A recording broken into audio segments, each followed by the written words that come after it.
Olá, saudações a todos. Meu nome é Victor Luneta e eu estou aqui em mais um programa ADESG em Foco, hoje recebendo Pedro Duarte.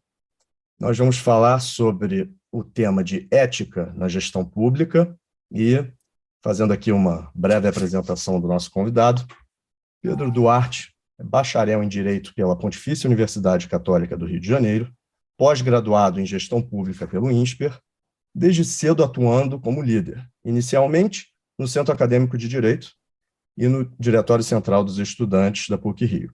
Profissionalmente, ingressando na política como assessor parlamentar na Câmara dos Deputados em Brasília e, em seguida, na Assembleia Legislativa do Estado do Rio de Janeiro. Finalmente, ele foi eleito para o cargo de vereador da cidade do Rio de Janeiro. O Pedro, ele é membro da Comissão de Direito Empresarial da UABRJ, articulista e integra o Conselho Consultivo do Instituto Rio Metrópole, indicado pela Câmara Municipal. Pedro Duarte, muito obrigado por aceitar nosso convite, fico feliz de recebê-lo e vamos seguir aqui com o nosso tema. Prazer é meu, Vitor. Eu que agradeço pelo convite, sobretudo para um tema tão importante como esse. Bom, a ética na gestão pública ela deveria ser a mais alta prioridade no Estado brasileiro? O que você acha dessa afirmativa? Sim, porque até trazendo uma frase um pouco clichê, mas que é muito marcante, de que os fins não justificam os meios.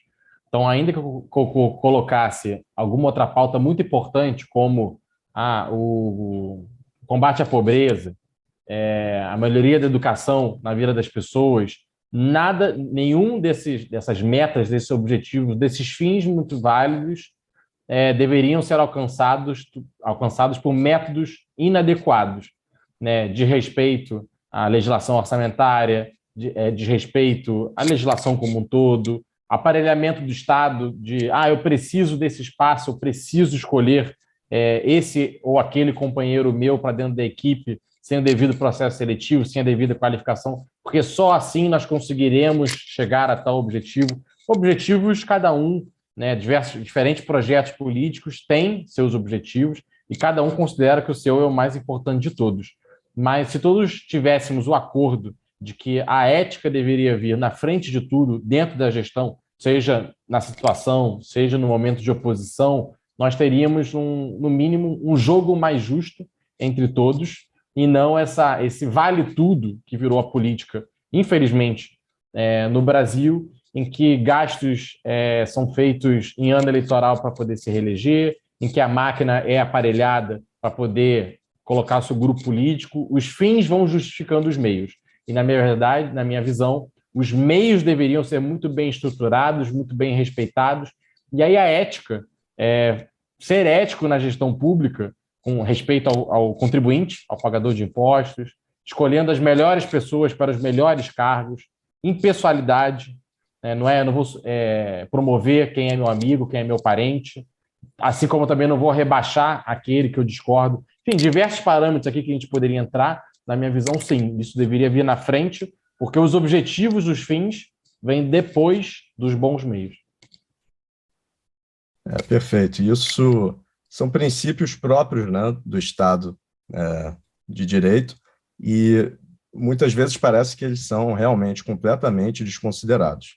E realmente, a ética sendo a base disso tudo, todas as fichas vão entrando no seu lugar.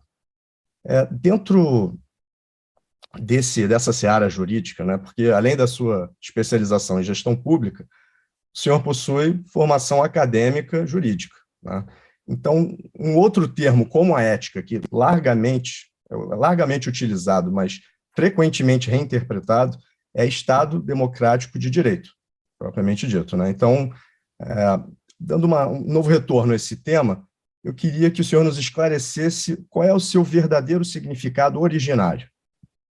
Perfeito. O Estado Democrático de Direito é daquelas palavras que viraram um super trunfo, né? Todos os grupos políticos, quando querem dizer que a sua visão é a correta, diz, mas o que eu defendo está alinhado com o Estado Democrático de Direito.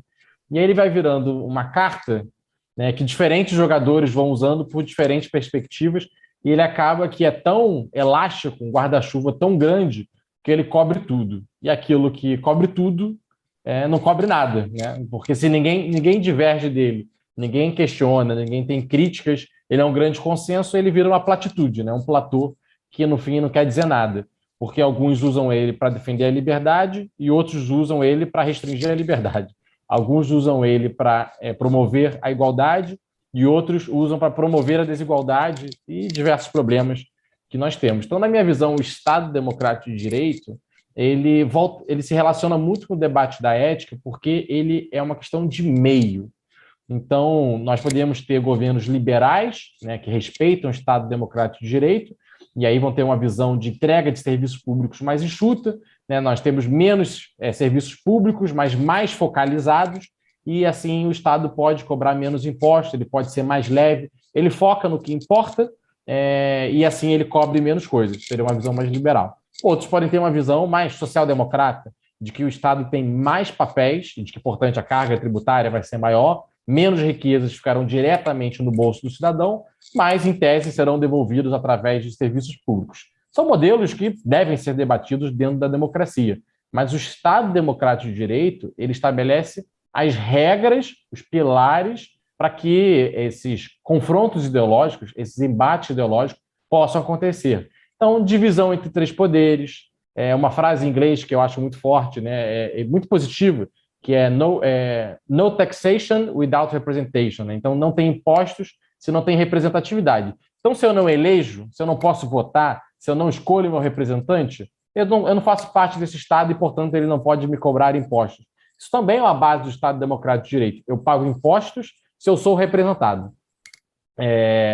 Então, eu acredito que o Estado Democrático de Direito, originalmente, ele seja muito mais as estruturas que permitem que diferentes grupos políticos, que diferentes grupos ideológicos possam, dentro da democracia, pedir voto, debater, sempre com limites. Eu não posso pedir voto, né, para impedir que o Vitor, para impedir que o Pedro saiam de casa. Eu não posso votar. Pedro Duarte jamais poderá sair de casa.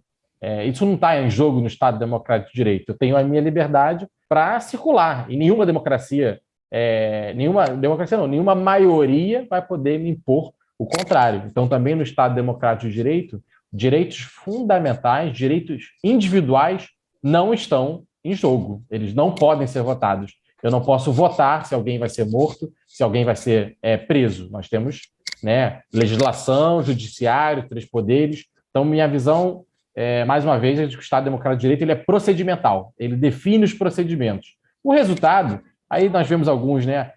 O meu modelo de saúde é aquele respaldado pelo Estado Democrático de Direito, porque só há Estado Democrático de Direito quando a saúde é universal. Discordo. Eu posso até ser a favor da saúde universal ou ser contra, mas o Estado Democrático de Direito não é sobre isso. Ele é sobre as regras. Os serviços públicos que serão prestados, aí é o debate que os diferentes grupos políticos e ideológicos vão fazer. E tem que fazer, às vezes um vai ganhar, outro vai perder, mas é importante que as regras sejam postas, os direitos fundamentais sejam respeitados. Perfeito, é muito interessante isso que o senhor falou, inclusive porque para aqueles que são leigos à seara jurídica, enfim, não acompanham muito, talvez esses conceitos não sejam muito óbvios, mas é questão de meio ou de fim, né? Se o Estado está presente justamente como uma finalidade que se retroalimenta ou para atender a população, né? Então, isso é verdadeiro, nós vemos, inclusive, no princípio da instrumentalidade das formas, quando o processo ele não existe, aquelas regras não servem para tentar punir a parte ou, eventualmente, seu patrono, e sim para organizar toda a situação. É exatamente a mesma coisa que o senhor falou em relação à administração. Agradeço aí, é bom os dois com formação jurídica, temos um bom debate, mas é importante conseguir com que pessoas de fora, temos pessoas das mais diferentes formações na nossa sociedade, e precisamos que todas elas compreendam o valor disso que a gente está conversando aqui. Perfeito. Inclusive, essas mesmas pessoas, muitas vezes, elas confundem termos que são utópicos, na verdade, né, e que não são estanques, como capitalismo, como comunismo, né, quando, na realidade, nós vivemos já há muito tempo, há mais de um século, num sistema híbrido, onde existe aquela que foi convencionada muitas vezes de terceira via, não essa terceira via que vem sendo mencionada, mas uma terceira via no sentido de como se tivesse um ajuste, onde determinado governo vai oscilar um pouco mais para a liberdade, um pouco mais para a regulação. E aí eu queria saber a sua visão. A sociedade e o cidadão brasileiro, eles precisam de mais ou de menos liberdade? De mais liberdade, com certeza. Basta ver a nossa história. Nós, historicamente, não somos um país com muito apreço pela liberdade, infelizmente. A maior parte da nossa história vivemos e convivemos com ditaduras, sejam elas associadas mais à direita, como a ditadura militar, né, de 64 para cá, seja a ditadura mais associada à esquerda, como a de Getúlio Vargas, com toda a retórica trabalhista, ainda que alguns o vejam com um carinho muito grande, como um suposto pai dos trabalhadores, foi inegavelmente um ditador que suplantou os três poderes, que não passou por eleição em determinado momento. Então, nós temos um histórico muito largo, muito abrangente de ditadores e pouco apreço pela liberdade econômica. O Brasil é um país muito fechado hoje em dia, muito fechado, e não falo aqui comparando com Inglaterra, Estados Unidos, Nova Zelândia, digo comparando com Peru, Chile, Bolívia, Equador, Colômbia, nossos vizinhos. Se alguém tiver a oportunidade de viajar, por exemplo, a Santiago, no Chile, vai ver que os carros nas ruas são majoritariamente importados. Hyundai, Honda, porque eles têm acordos de livre comércio muito fortes com o outro lado do Pacífico, né? Japão, Coreia do Sul, e o que faz com que eles tenham carros melhores e a preços mais baratos que nós temos aqui. Então, mesmo hoje, o Brasil não é um país economicamente aberto. Chegou a ser pior 30, 40, 50 anos atrás. Muitos dos nossos pais, né, pela nossa faixa etária aí, mas muitos dos nossos pais vão lembrar que década de 80, chocolate estrangeiro, Lindt, chocolate americano, chocolate europeu, era uma raridade que alguns viajavam e traziam. Os chocolates predominantes nos mercados eram os produzidos nacionalmente. E alguns talvez pensem, mas isso não era melhor? Mas o curioso é que logo depois que entraram chocolates de fora, os nacionais quebraram, pois o cliente, o consumidor, né, que é, na minha visão, quem deveria ser o mais importante de ser focado, ele optou por comprar chocolates mais baratos, de melhor qualidade, que, no caso, eram produtos de fora. Depois, nossa indústria se modernizou, se industrializou, e hoje nós temos chocolates doces nacionais que são muito competitivos. Mas eles só se tornam competitivos quando concorrentes consolidados, organizados, competitivos vêm de fora. Então, acredito muito na liberdade econômica, na liberdade social e política, como eu disse, né, nos últimos 100 anos, talvez o povo brasileiro tenha ficado mais tempo sem votar do que tempo votando, né, com eleições regulares. Então, foi uma liberdade que nós também não tínhamos. E poderia dizer aqui várias outras mais. Então, na minha visão, o Brasil é um país que, historicamente, não é próximo da liberdade, e mesmo hoje segue muito distante dela. Então, para o Brasil, e muitos acham que o Brasil precisa de mais regulação porque é um país pobre. Já eu acredito que o Brasil, infelizmente, é um país pobre porque, historicamente, tem muita regulação e asfixia a capacidade de empreender da nossa população. Muito interessante sua perspectiva, inclusive porque ela abrange diversas outras áreas, né? Ela não fica apenas na área econômica, ela se expande. E aí o ouvinte começa a perceber que existe essa pluralidade, né, de matizes relacionadas ao que é a decisão dele, o que é a liberdade individual, onde ela vai desaguar e quais as consequências para a sua vida, né? Não só como contribuinte, mas na vida em si. Isso realmente é muito importante.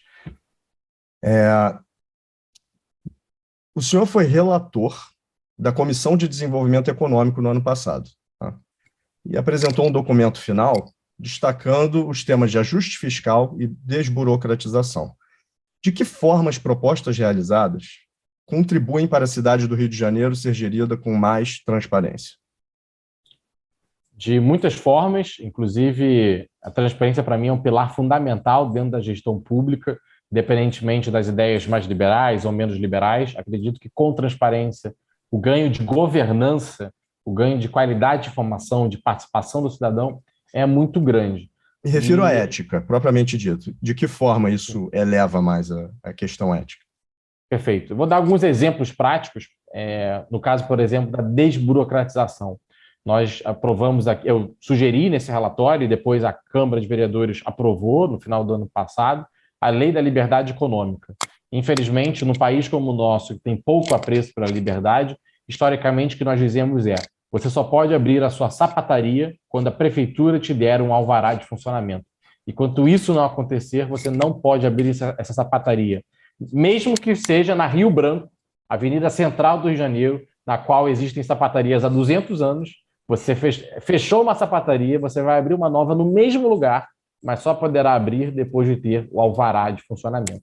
E nós invertemos essa lógica com a autodeclaração. Então, aquele empreendedor, ele declara que a atividade dele é de baixo risco, que é uma atividade que pode ser realizada naquela rua, ele abre e depois a gestão pública, a prefeitura, faz a fiscalização de que se as declarações feitas eram corretas. E, na minha visão, isso é uma ética dentro da gestão pública, pois não é só a gestão pública quem é servidor, quem está lá dentro. Todo cidadão também faz parte. E quando ele interage com o poder público, não com desconfiança, em que o poder público acha que ele é um mentiroso que só pode trabalhar depois que ele tiver um carimbo, mas sim um cidadão que interage com respeito, com aderência à legislação, com vontade de cumprir a regra, e de que ele quer empreender, quer gerar emprego, quer gerar renda, de que ele próprio vai autodeclarar, de que ele cumpre a legislação, e depois a fiscalização, porque infelizmente sabemos que existe sempre uma minoria que gosta de bular a regra, mas nós não podemos prejudicar toda uma maioria de bons cidadãos, trabalhadores, empreendedores, por causa de uma minoria que traz problema. Então, na minha visão, isso é ética dentro da gestão pública, pois se esses agentes não agirem com ética, esse sistema simplesmente vai desmoronar, vai falir e vai ser ruim para todo mundo. Acabaríamos voltando ao modelo anterior. Então, a ética ela é fundamental para que a boa gestão pública possa funcionar. Poderia trazer aqui outros vários exemplos, mas eu acho esse muito importante, porque é a ética da confiança, não só dentro da gestão pública, mas entre a gestão pública e os cidadãos que dela dependem. Perfeito, perfeito. E é o princípio de tudo, né? Porque, afinal, isso vai gerar maior arrecadação, que, por sua vez, vai poder suportar o Estado, que é quem regulamenta, enfim. É uma questão de inteligência mesmo. Sim. Até porque eu comentei, até uma boa complementação mesmo, que eu falei, né? Os cidadãos que da gestão pública dependem, e a gestão pública que dos cidadãos depende, pois sem eles também acaba asfixiando, né? Se nós asfixiarmos, né, a capacidade arrecadatória da população, tem até uma frase do governador de Minas Gerais que viralizou, repercutiu muito, que era: o carrapato ficou maior do que o boi. E é uma frase muito simples, né? Ele é do interior de Minas Gerais, mas é uma frase que é muito fácil de entender, né? De fato, não que o Estado seja um carrapato, ninguém quer desmerecê-lo, tem papel importante, mas todo mundo entende a alegoria que ela quer dizer. Perfeito, perfeito. Não invertermos os valores, não é mesmo? Exatamente. Pedro Duarte, por favor, nos explique como é o cargo e o que faz um vereador do município do Rio de Janeiro, que é o seu trabalho desde 2020. Perfeito. Inclusive, infelizmente, muitas pessoas veem o cargo de vereador como um cargo menor, que às vezes tem que votar, aquele cara amigo do bairro que está lá reformando a praça, trocando uma lâmpada, e como se fosse um síndico, né, do entorno do nosso bairro, da nossa comunidade. É uma visão que, de fato, historicamente é muito consolidada, mas que, na minha visão, passa longe de ser o principal papel de um vereador. Primeiro, a divisão entre três poderes acontece em todos os entes federativos. Então, na União, quem fiscaliza o governo federal é a Câmara dos Deputados. Nos governos estaduais, quem fiscaliza são as assembleias legislativas. E quem fiscaliza as prefeituras são os vereadores. Então, sem os vereadores, nós não temos equilíbrio de poderes a nível municipal. Por isso é fundamental. E o prefeito, por exemplo, do Rio de Janeiro, estamos falando de um orçamento na casa dos 40 bilhões de reais. É um orçamento maior do que alguns estados brasileiros, inclusive. Imagina um prefeito, um poder executivo, com uma caneta na mão, poder usar todo esse dinheiro sem uma Câmara para formular o orçamento, para fiscalizar, para impor limites, para definir as políticas públicas. Então, tem um papel muito importante desse equilíbrio entre poderes para que o prefeito não seja, né, um ditador local de nenhuma cidade. Esse é um papel fundamental. O segundo é o de representar, e aí a questão dos bairros faz todo sentido, seja representar regiões da cidade, mas seja representar também ideias. Eu, por exemplo, não represento nenhum bairro especificamente, mas represento aqueles que querem menos burocracia, que querem mais liberdade, que veem o valor no Rio de Janeiro como uma cidade que recebe turistas, que gera emprego, que gera renda, que faz a economia se movimentar. Então, nós, vereadores, também representamos ideias. E, em terceiro lugar, legislamos. Tem, inclusive, algumas matérias que são de competência exclusivamente municipal. Deputado federal não legisla sobre código de obras. Deputado estadual não legisla sobre código de obras. Então, toda a construção civil, a legislação mais importante para a construção civil, para o setor imobiliário, é a legislação municipal. Nós definimos a altura dos prédios, o quanto eles podem ocupar do terreno, o tamanho mínimo de um apartamento. Por exemplo, no Rio de Janeiro, nenhum apartamento pode ter menos de 25 metros quadrados. Isso é uma legislação municipal. Não elogiando nem criticando, mas é um fato. Então, toda a construção civil, e não existe cidade, não existe sociedade sem construção, né? As escolas ficam em prédios construídos, os hospitais, nós moramos, trabalhamos. Então, uma cidade que não possui uma boa legislação urbanística de obras é uma cidade disfuncional. E são só os vereadores que legislam sobre isso. Então, nós temos uma função legislativa muito importante. Então, só para voltar, são 3 pontos: legislar, representar e fiscalizar, equilibrando os poderes. Perfeito. Muito bem explicado. Vereador, muito obrigado. Esse ponto que o senhor primeiro abordou e depois finalizou com ele, em relação à fiscalização, é fundamental, até pela tripartição dos poderes. E aí a gente volta à questão da democracia, né? E a gente volta ao objetivo, né, dos freios e contrapesos, justamente permitir que os poderes estejam, sim, em harmonia, porém sempre vigilantes. E isso é imprescindível, né? Não se trata de libertinagem, e sim liberdade, é completamente diferente. E esses mecanismos são os mecanismos institucionais, como muito bem retornando ao que o senhor falou, né, que são a base do Estado Democrático de Direito. Exatamente. E é outra alegoria simplória, mas também me marcou muito a primeira vez que eu vi, de que o Estado é como o nosso cabelo, nossos pelos e nossas unhas. Se não forem regularmente cortados, fica grande demais. Então, o equilíbrio entre os 3 poderes, a divisão entre eles é fundamental, pois qualquer pessoa, e aí é do ser humano, imagina um prefeito que só ele decide o que ele faz com 40 bilhões de reais e ninguém fiscaliza isso. Não poderia ser assim de forma alguma, e aí vem o equilíbrio entre os poderes, podando os excessos que regularmente surgem. Não, e até ele pode se enganar, né? Ele também é Claro. auxiliado por essa fiscalização. Então, em todos os sentidos, é salutar, sem a menor sombra de dúvida. Vereador, tem mais algum ponto que o senhor gostaria de destacar? Ou já temos muito conteúdo, mas é sempre muito bom ouvi-lo. Não, eu que agradeço mais uma vez pelo convite e gostaria a todos que ouvirem que participem ativamente e de uma forma que façam uma mensagem político-partidária e diga uma mensagem como cidadão que preza pela ética. A ética, ela se relaciona, ela não é impermeável, né? A gestão pública, ela não está dissociada da sociedade. A gestão pública, ela faz parte da sociedade e a sociedade faz parte da gestão pública. Então, nós precisamos de pessoas que fiscalizem o poder público. Muitas vezes, por que nós, vereadores, aprovamos que as obras públicas precisam ter placas sobre quando começa e quando termina? Porque nós sabemos que é inviável 51 vereadores fiscalizarem todas as obras da cidade. O que nós acreditamos é que algum cidadão vai passar por uma placa da praça na sua rua, da escola na sua rua, e vai ver lá. Início, 2013.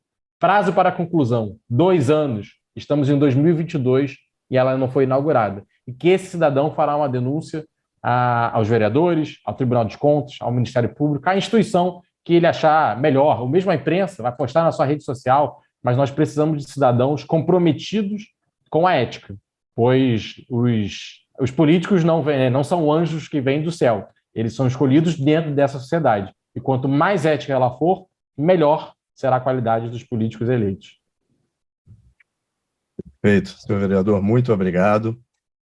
Gostaria de finalizar destacando que a Associação dos Diplomados da Escola Superior de Guerra não é apenas uma associação sem fins lucrativos de egressos da Escola Superior de Guerra, mas ela também desempenha uma importante atividade em todos os estados brasileiros, com as suas delegacias regionais, buscando trazer conteúdo que seja de relevância, falando sobre o Brasil e falando sobre como melhorar a sociedade, que é o intuito de todos nós. Então, muito obrigado e uma boa noite. Muito obrigado, uma boa noite a todos.